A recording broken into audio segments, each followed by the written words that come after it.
자, 여러분 안녕하십니까? 추석 연휴 잘 보내셨나요?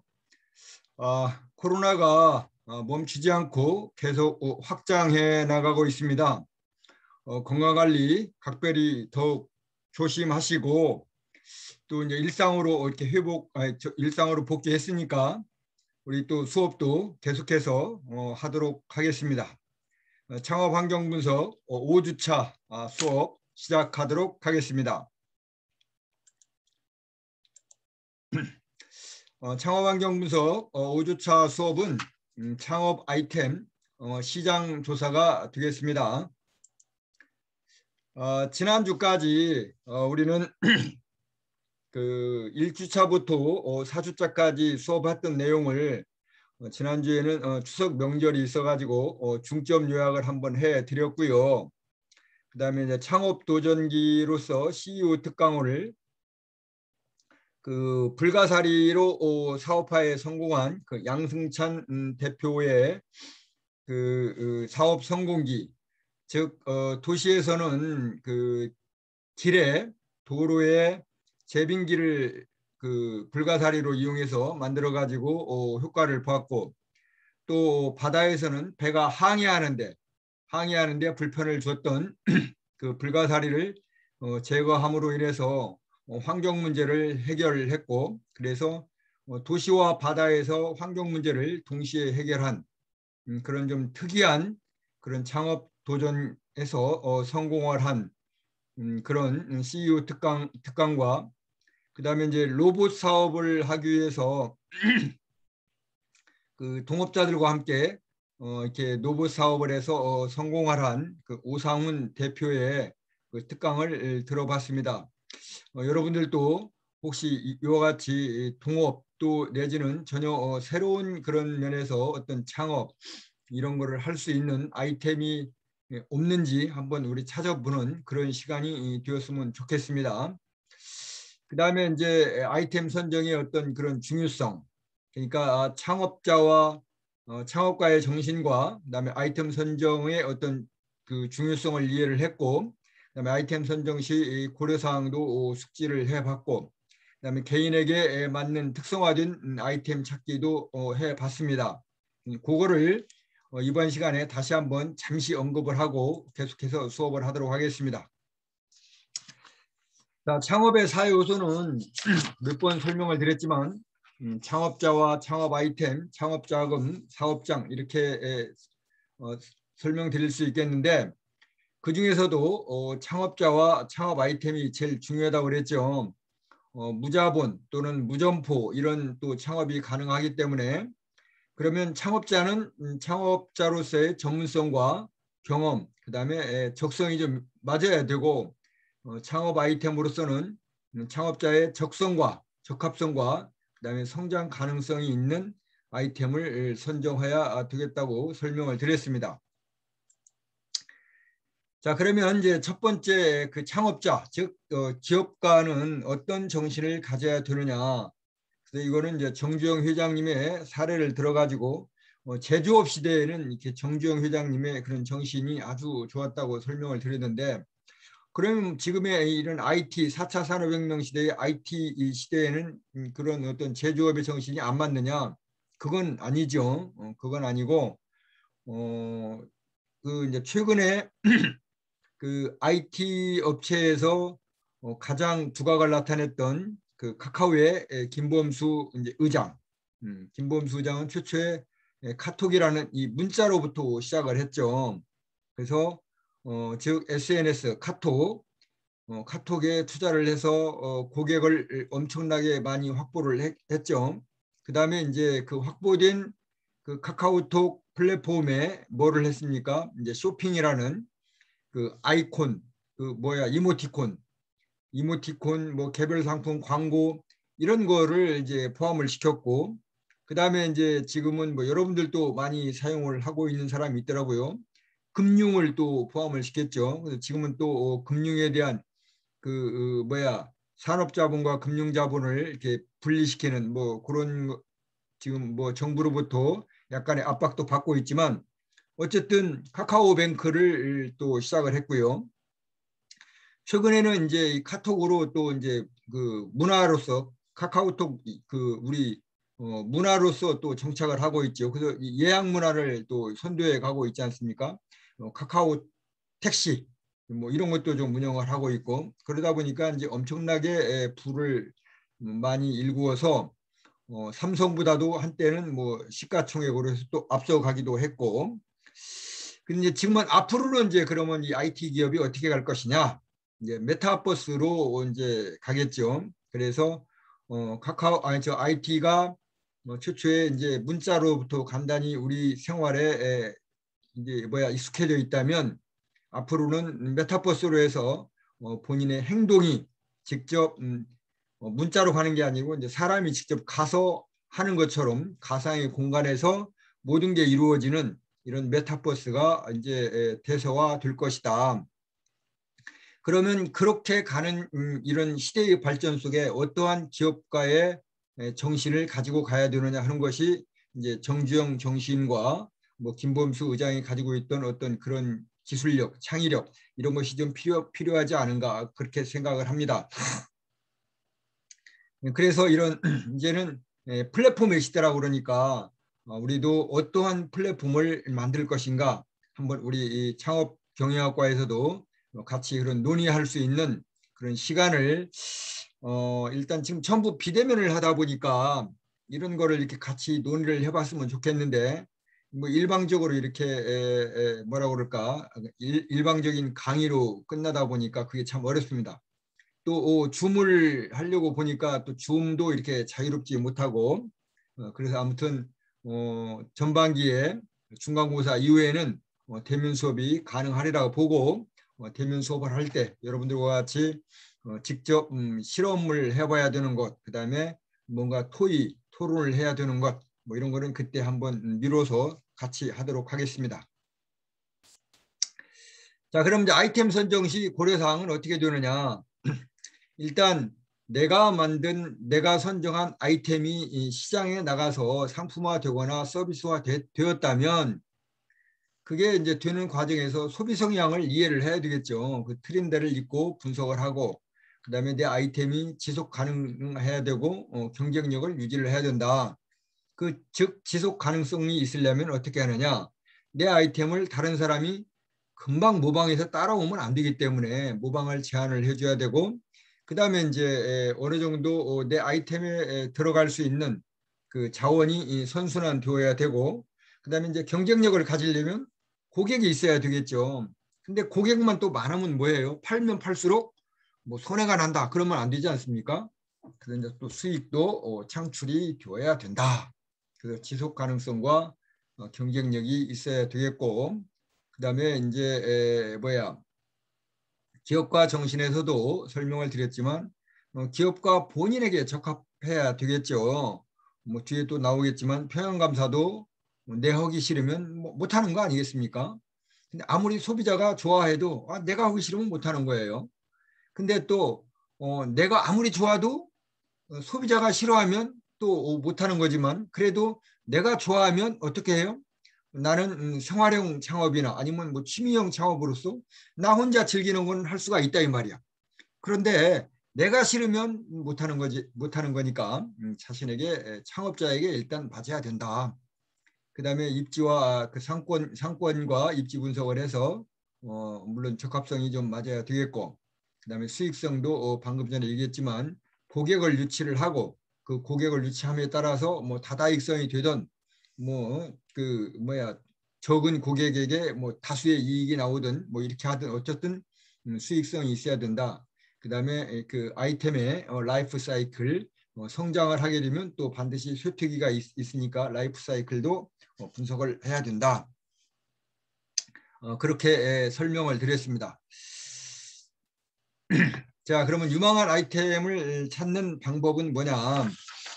유망한 아이템은 이제 일단은 소비자가 원해야 되겠죠. 그 소비자가 지금 그다음에 미래에 원하는 아이템이 되어야 된다. 그래야 이제 뭐 돈이 굴러가야 되지 않겠습니까? 자금 회전율이 좋아야 되니까 자금 회전율이 좋은 아이템, 그다음에 계속적으로 수요가 창출될 수 있는 고객이 생기고 수익이 발생하고 그다음에 이제 법에도 맞아야 되겠죠. 뭐 먹는 거는 식품위생법, 또 뭐 제조하는 거는 뭐 제조 기술에 관련된 뭐 제조 공법이랄지 제조에 관련된 다양한 어떤 규제가 있을 거고, 그다음에 이제 입지 조건에도 맞는 그런 아이템이 되어야 되겠다. 방금 전에도 설명을 드렸지만 아무리 소비자가 원하고 좋아도 내가 싫으면 못하는 거다. 그러니까 창업자의 적성에도 맞는 아이템이어야 되겠다. 창업자의 또 물론 뭐 무자본 점포도 있겠지만 창업자의 자금이나 그런 규모에 맞는 아이템, 이런 아이템을 찾아야 되겠다. 자, 그러면 이제 이번 주에는 뭘 할 거냐? 이렇게 이제 창업 아이템을 이제 찾았어요. 자, 내가 창업자로서 창업자로서의 어떤 적성과 성격과 그 창업자로서 적합한 아이템을 이렇게 저렇게 해서 대략 이거면 괜찮겠다 해서 이제 아이템을 찾았어요. 그러면 이 아이템이 과연 이 시장에서 성공을 할 것이냐, 시장 조사를 한번 해봐야 되겠죠. 물론 시장에서 뭐 소비자가 원하든 안 하든 그냥 나는 할 거야, 뭐 그런 경우도 있겠지만 대체로 이제 수익성도 있어야 되고 그러니까 시장 조사가 필요하다. 그래서 시장 조사는 그럼 어떻게 하느냐? 아이템 선정을 해서 시장 조사하는 방법, 그다음에 최종적으로 그럼 아이템을 선정을 해가지고 그 STP 시장 분석하고 목표 선정하고 포지셔닝을 하는, 그다음에 아이템을 가지고 또 SO 전략을 또 만드는 수학 분석, 뭐 이런 과정을 한번 해보도록 하겠습니다. 이런 거 일부는 이제 이제 시장 조사는 현장에 나가서 해야 되는데 지금 여러분들에게 현장에 나가라고 하면 또 이 코로나도 있고, 그래서 또 시장에 막 다닐 수도 없는 입장이죠. 그래서 아무튼 이론적으로 한번 분석을 해보겠습니다. 자, 그러면 지금까지 이제 이렇게 얘기했던 뭐 5주차 수업이 어디까지, 지금 창업 아이템이 어디까지 가는 거냐? 창업 환경의 개요, 기업가 정신, 창업 아이템 선정, 여기까지 왔고요. 지금은 이제 창업 아이템 시장 조사를 가고 있습니다. 그다음 창업 아이템 시장 조사를 이제 이번 주에 하고, 그다음 창업 환경 분석을 한 이후에 상권과 입지 분석까지 끝나면 이제 중간고사를 8주차에 보도록 하겠습니다. 8주차가 끝나고 나면 아마 9주차부터는 나머지 후반기 7주는 아마 대면 수업이 가능하지 않을까, 뭐 이런 생각도 해보는데 정부의 또 방침과 또 코로나 상황을 봐야 되겠죠.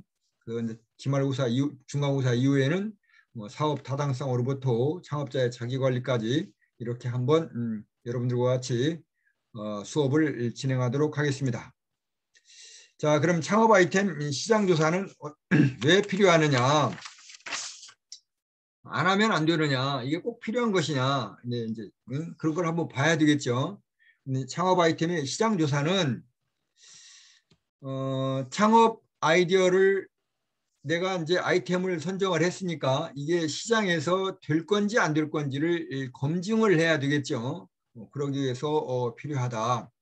그다음에 이제 에디슨이 전구를 발명하듯이 실패를 극복하기 위해서도 시장 조사가 필요하다. 또 경쟁 상품, 대체제가 얼만큼 있는지 이것도 한번 봐야 되지 않겠습니까? 내가 내 성격과 창업자의 어떤 적합성, 창업자의 성격, 그다음에 아이템의 어떤 고려사항이랄지 이런 거를 고려해서 선정을 했는데 시장에 나가 보니까 아이고, 내가 선정한 아이템과 유사한 게 너무 많아. 그러면 이거 가지고 과연 내가 생각했던 대로 가지고 나오면 될까?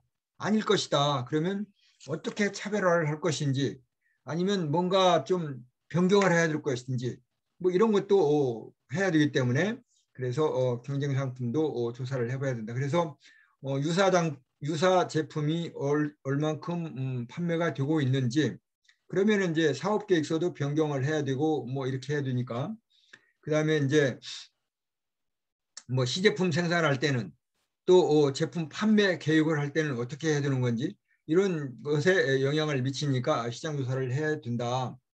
그다음에 시장 조사를 해야 되는 필요성이 본인이 열심히 연구를 해서 본인의 아이디어로 야 이거 가지면 성공할 것이다 라고 생각을 해 봤더니 어떻게 합니까? 이미 그렇게 하는 것 자체가 자기 함정이라는 거죠. 아 이건 진짜 특이한 거야. 경쟁자가 없을 거야. 이런 서비스는 없을 거야. 나는 다른 사람과 틀리다. 이렇게 생각을 하고 막상 나와 봤는데 시장에 나가 보니까 웬걸 전혀 아니다라는 얘기가 될 수가 있죠. 그런 자기 함정에 빠질 수 있기 때문에 그런 시장 조사가 필요하다. 예를 들면 이제 제가 군대 생활을 한 30여 년 하고 신장암으로 수술을 한 이후에 이제 퇴직을 해서 나와 보니까 건강 관리 때문에 막상 취업 자체가 이제 제한을 많이 받았습니다. 그 또 군인이었기 때문에 군인에 관련되는 그런 취업을 하려다 보니까 대부분 다 이제 건강 진단서를 요구를 하더라고요. 그래서 이제 건강 진단서에 이러한 질병, 이제 이렇게 암이라는 질병이 있다 보니까 많이 이제 제약을 받아서 군 관련되는 곳에 취업이 많이 제한되어 가지고 그러면 어디를 갈까 고민하고 있던 차에 이제 어떤 그 무슨 보험회사에서 연락이 왔어요. 그래서 보험을 하는 게 아니라 이 보험회사에서 이 사람들을 대상으로 보험 그 설계사를 대상으로 뭐 강의를 하는 그런 직종이 있다. 한번 와봐라 이거예요. 그래서 갔더니 보험을 혹시 혜택을 받아봤느냐? 그래서 내가 뭐 이렇게 신장암으로 또 무릎 십자인대 수술을 위해서 병원에서 한 1년 동안 있었다.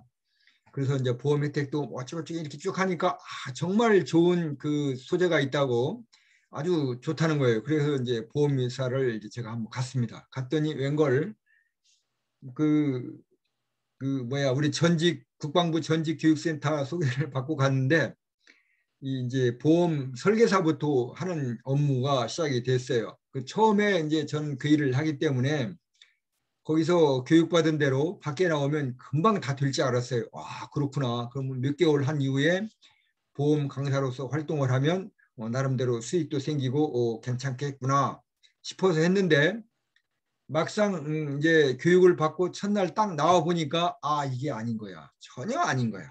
이미 현장에는 저와 같은 사람이 너무 많은 거야. 음.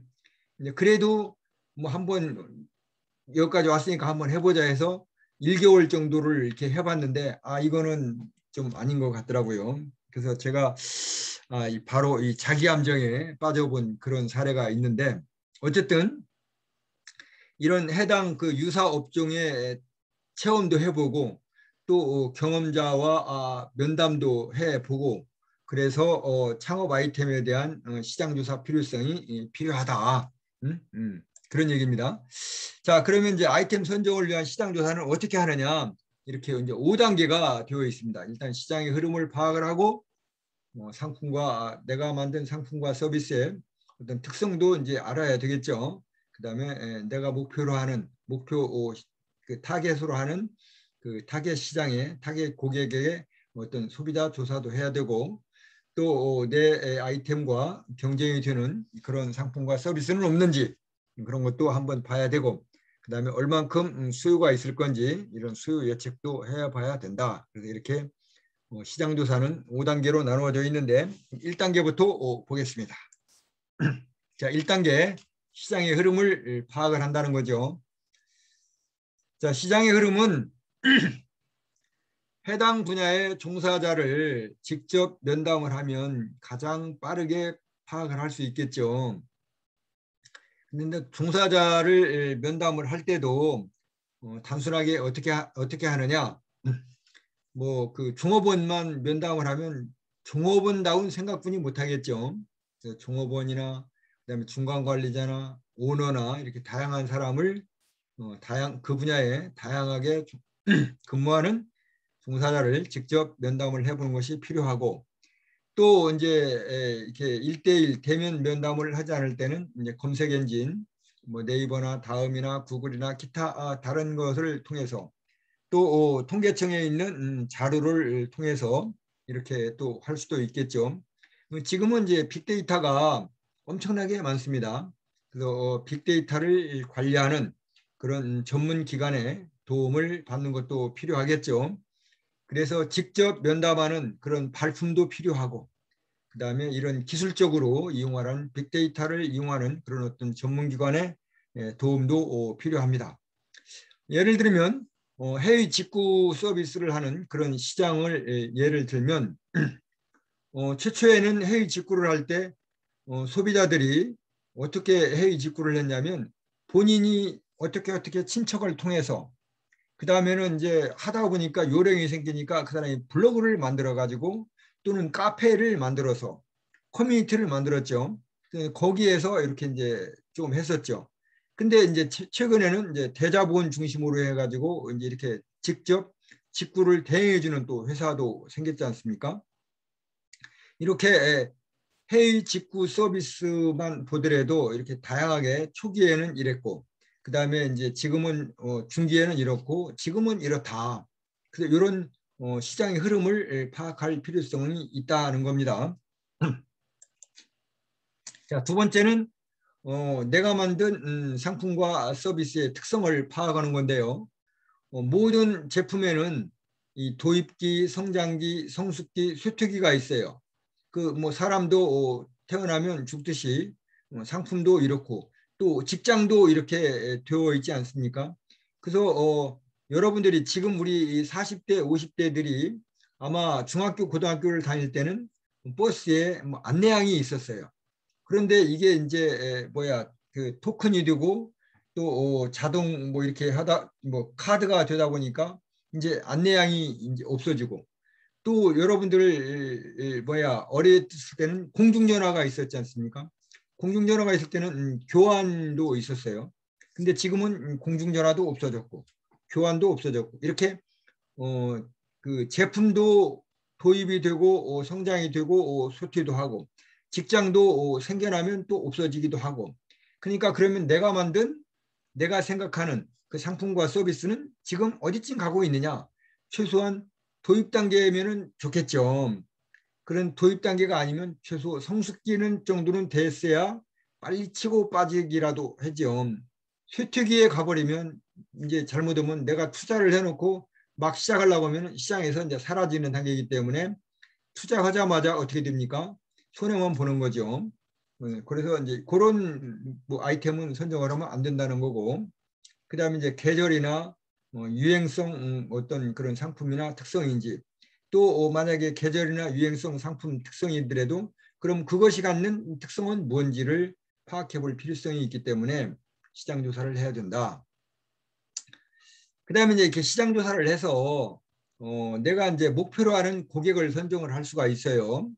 즉 이제 STP를 한다는 거죠. 그 세그멘테이션, 그 시장을 이렇게 구분을 하는 거죠. 분류를 해서 S, 세그멘테이션, T, 타겟. 근데 그 중에 하나를 선정을 하는 겁니다. 목표 고객을 선정을 해서 포지셔닝, 그 목표 고객에게 내 상품과 서비스가 이것이다 하고 명확하게 인식을 시켜줘야 되겠죠. 그렇게 하는 과정이 이제 목표로 하는 소비자를 조사하는 거겠죠. 그래서 자, 목표로 하는 소비자 조사는 어떻게 하느냐? 자, 누가 누구에게 판매를 할 것이냐? 누가 누구에게 판매를 할 것이냐? 그걸 또 알아야 되겠죠. 근데 이제 누가 누구는 결국 내가 판매하는 거죠. 창업자가, 그다음에 생산자가. 그런데 이 누가 누구에게 판매할 때 뭐 우리 옛 이야기에 이런 게 있어요. 고깃집 그 옛날에 고깃집 주인이 있었는데 고깃집을 찾아오는 사람이 이제 예를 들면 A와 B가 있습니다. 그럼 A라는 사람은 와가지고 야 이놈아 돌쇠야 뭐 옛날에는 그 고깃집 지금은 안 그렇지만 이 고깃집 그 사람들을 뭐라고 했습니까? 좀 뭐 백정 이렇게 해서 좀 하대 하던 시절이 있었지 않습니까? 조선시대. 그러니까 이놈아 돌쇠야 고기 한 것만 잘라라 뭐 이러니까 그 돌쇠가 어떻게 합니까? 고기 한 근을 딱 잘랐습니다. 그런데 뒤에 이제 B라는 또 고객이 들어오면서 이보시오 주인장 좋은 고기 한 근만 주시오 뭐 이렇게 이제 장중하게 얘기하니까 이 주인이 어떻게 합니까? 고기를 아주 좋은 걸로 한 두어 번쯤 잘라서 아주 이쁘게 포장을 해줍니다. 그러니까 앞에 A라는 손님이 야 이놈아 돌수야, 이 사람도 한 건이고 나도 한 건인데 왜 이 사람은 이렇게 많이 주느냐, 뭐 이렇게 이제 따졌을 거 아닙니까? 그러니까 주인이 하는 말이 뭐라고 합니까? 이 고기는 이 고기는 돌쇠가 잘랐고 이 고기는 누가 잘랐습니까? 주인장이 잘랐지 않습니까? 그 주인장은 이렇게 한 근을 달라고 그래도 두 근을 줄 수가 있고 돌쇠는 한 근을 달라고 하면 한 근만 줍니다. 이렇게 이제 했다는 거 아니겠어요? 그래서 누가 판매를 하느냐, 이것도 대단히 중요한 거죠. 어떤 소비자가 어떤 소비자에게 판매하는 것도 중요하지만 누가 판매하느냐, 그 소비자와 판매자와 소비자 사이에 그런 오고 가는 대화도 중요하겠지만, 아무튼 그다음에 이제 무엇을 판매하느냐, 이제 고기를 판매한다. 그렇다면 또 고기도 판매하는 방법이 방금 사례를 들었던 것처럼 어떻게 합니까? 직접 고객이 요구하는 만큼 척척척척 썰어서 뭐 한 근을 달라고 하는데 두 근을 줄 수도 있고 뭐 이렇게 하는 경우도 있겠지만, 지금은 어떻게 합니까? 이 비대면 시대지 않습니까? 그러니까 이제 다 썰어 가지고 포장을 해놓고 일률적으로 이제 선택만 하면 될 수 있게끔 무게별로 뭐 제품의 어떤 뭐 크기별로 뭐 상태별로 이렇게 다 종류별로 이렇게 구분을 해서 포장해 놔 가지고 본인이 선택만 할 수 있도록 이렇게 되어 있다는 거죠. 그러니까 어떻게 무엇을 판매하느냐에서도 이렇게 어떻게 하는지에 또 여러 가지 조건이 있다는 거죠. 그다음에 이제 왜 판매하는지 그것도 봐야 되겠죠. 왜 구매하는지. 그러면 본인이 먹을 거다. 아니면 선물할 거다. 그러면 본인이 먹을 거면 바로 가서 먹을 거라면 간단히 집에까지만 운반할 수 있는 용기가 있으면 되겠지만, 선물할 거다. 그러면 기왕이면 좀 예쁘게 포장을 하고 뭐 끈 처리도 이렇게 예쁜 뭐 오색 실이랄지 뭐 이렇게 좀 해주고 이렇게 좀 정성을 들여주면 좋다는 거죠. 그다음에 이제 유통 어디서 판매하느냐? 유통도 이거 대단히 중요하죠. 그동안 전통시장은 생산자가 도매나 소매나 그다음에 이렇게 이제 또 뭐 소소매 통해서 이렇게 소비자에게 갔었는데, 그게 이제 도매 소매를 함께하는 뭐 슈퍼 아니면 뭐 대형마트가 왔다가 지금은 이제 온라인으로 이제 택배로 가지 않습니까? 이제 택배로 오는 데 있어도 지금은 과학기술이 발달해서 어떻게 갑니까? 뭐 이커머스, 전자 이제 뭐 상거래가 되죠. 이커머스를 좀 발전하니까 뭐 라이브 커머스, 이제 직접 뭐 이렇게 뭐 영상을 찍는 가운데에서도 주문이 들어오면 거기서 바로 나간다 이 말이에요. 근데 그게 이제 뭐 M커머스라고 그러죠. 모바일로 스마트폰으로 바로 이제 거래가 되는 거죠. 스마트폰으로 동영상을 찍고 있으면 스마트폰으로 어떻게 합니까? 그거를 바로 거래를 하죠. 그리고 스마트폰으로 바로 어떻게 합니까? 돈도 바로 그 금액을 지불을 하는 이렇게 되죠. 그다음에 이제 지금은 이제 어저께 뉴스에 이제 그런 게 나오더라고요. 퀵커머스라는 게 나와요. 퀵커머스. 퀵커머스는 뭐냐? 저기가 없어요. 그 가게가 없어요. 그냥 이 모바일에 쭉 그 상품 목록만 있습니다. 그래서 톡톡톡톡 선정을 해주면 바로 이게 어디로 가냐면 그 창고로 갑니다. 이 그 생산자가 아니고 그 뭐 중간 도매상 창고로 주문 목록이 바로 가면 거기서 바로 포장이 됩니다. 포장이 되면 오토바이 라이더가 와가지고 가지고 바로 나옵니다. 이렇게 하는데 시간이 뭐 서울에서 뭐 20분, 30분 걸린다고. 요 또 퀵커머스가 또 엄청나게 인기를 끌고 있다고 그럽니다. 그럼 결국은 이 퀵커머스나 이 라이브 커머스, 엠커머스 이게 발달이 되면 뭐가 죽어요? 전통시장이 그래서 지금 다 죽고 있고, 그 다음에 동네에 그 마트, 조그마한 마트들, 우리 아파트도 지금 아파트에 뭐가 있냐면 그 아파트 상가가 있지 않습니까? 아파트 바로 앞에 상가가 있어요. 그 아파트 상가가 좀 제법 컸었는데 이게 어느 날 문을 닫았습니다. 그 문 닫은 이유가 뭐냐? 바로 이제 이런 거죠. 유통, 이게 대단히 중요합니다. 그다음에 언제 어떻게 하는 이런 모든 것들이 다 시장 조사를 통해서 이루어지고 그런 어떤 소비의 트렌드, 소비 성향 이거를 알아야 어떻게 한다? 실수하지 않는다는 겁니다.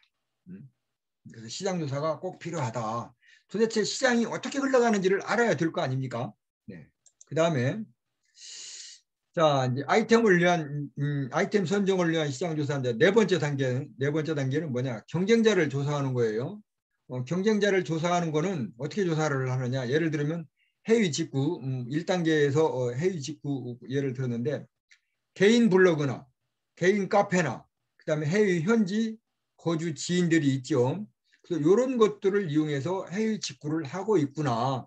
이렇게 또 알아볼 수도 있는 거지 않습니까? 근데 이제 지금은 뭐 해외 직구만 또 전담을 하는 아마존 셀러랄지 아마존 어플리에이터랄지 뭐 또 이런 것도 생겼고. 근데 최근에는 아마존이라는 그 기업 자체에 아마존이 대한민국에도 이제 직접 들어와 있죠.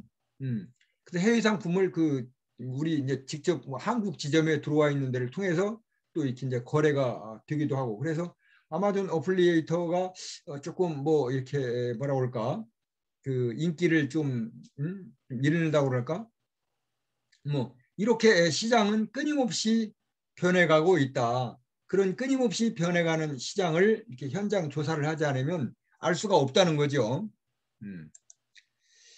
그 다음에 이제 마지막 단계로서 이제 수요 예측입니다. 수요 예측은 뭐냐? 자, 시간이 됐는데 그러면 저 5단계는 10분간 휴식을 한 이후에 계속해서 하도록 하겠습니다.